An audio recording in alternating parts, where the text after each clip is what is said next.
Dans un autre texte de Bell Hooks, que l'on trouve dans All About Love, livre qui n'est pas encore traduit en français, qui le sera bientôt, espérons-le, elle livre dans son introduction un témoignage à la fois personnel et humain de l'incapacité d'aimer et des affres de l'amour au sein de notre société. Quand j'étais enfant, il était clair pour moi que la vie ne valait pas la peine d'être vécue si l'on ne connaissait pas l'amour. J'aimerais pouvoir témoigner que je suis arrivé à cette prise de conscience à cause de l'amour que j'ai ressenti dans ma vie. Mais c'était l'absence d'amour qui m'a permis de savoir à quel point l'amour comptait.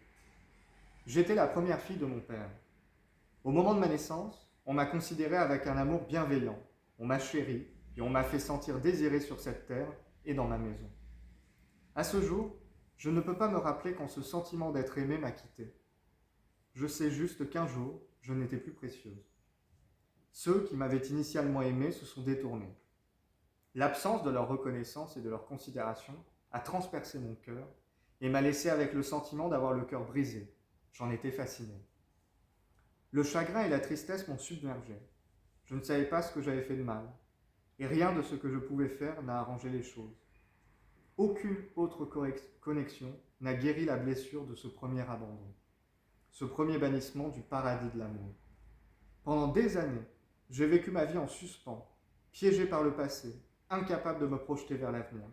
Comme tout enfant blessé, je voulais juste revenir en arrière et être à nouveau dans ce paradis, dans ce moment de ravissement où je me suis senti aimé, où j'ai ressenti ce sentiment d'appartenance. Nous ne pourrons jamais revenir en arrière, je le sais maintenant. Nous pouvons aller de l'avant. Nous pouvons trouver l'amour que notre cœur désire, mais pas avant de s'être libéré de ce chagrin à propos de cet amour perdu il y a longtemps, quand nous étions petits et que nous n'avions pas de voix pour exprimer le désir du cœur.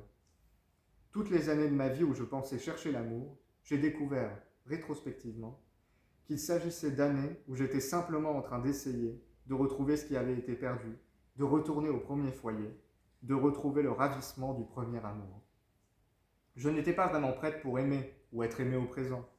J'étais encore en deuil, m'accrochant au cœur brisé de l'enfance, aux connexions brisées. Quand ce deuil a cessé, j'étais capable d'aimer à nouveau. Je me suis réveillée de mon état de transe et j'étais stupéfaite de trouver le monde dans lequel je vivais, le monde du présent, n'était plus un monde ouvert à l'amour. Et j'ai remarqué que tout autour de moi, j'entendais des témoignages selon lesquels le manque d'amour était devenu l'ordre du jour. Je ressens que notre nation se détourne de l'amour, aussi intensément que j'ai ressenti l'abandon de l'amour dans mon enfance. En nous détournant, nous risquons d'entrer dans un désert de l'esprit si intense que nous ne retrouverons peut-être plus jamais le chemin de la maison. J'écris sur l'amour pour témoigner à la fois du danger de ce mouvement et pour appeler à un retour à l'amour. Racheté et restauré, l'amour nous renvoie à la promesse de la vie éternelle.